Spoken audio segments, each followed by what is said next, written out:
কি বলবো আবার, বাবিনকে এটা আজকে কিনে দিয়েছি। দাম নিয়েছে 20 টাকা, তবে দাম কম হলেও কি হবে, ওর কাছে এটা ভীষণই একটা আনন্দের জিনিস। এই যে হলো বোর্ড, আর যে পেন্সিলটা, এই যে পেন্সিল।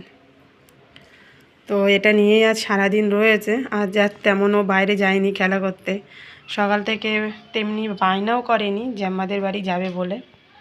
তো এটা নিয়েই আজকে রয়েছে সারাটা দিন। খুবই ভালো, কারণ ওর জ্যাম্মার বাড়িতে যায় তখন আমাকে বারবার যেতে হয় ওখান থেকে ডেকে আনার জন্য। আজ দুপুরে রান্না করেছি এই যে উচ্ছে আলু ভাজা, আর করেছি ডিম দিয়ে কুমড়ো আলু পটল দিয়ে একটি তরকারি। ডিমটা তরকারির মধ্যে দিয়েই সেদ্ধ করে নিয়েছি, আলাদা করে আর সেদ্ধ করিনি, কারণ আমাদের একটি সিলিন্ডার রয়েছে, ডবল সিলিন্ডার এখনও করা হয়নি, তার জন্য আর আলাদা করে সেদ্ধ করিনি।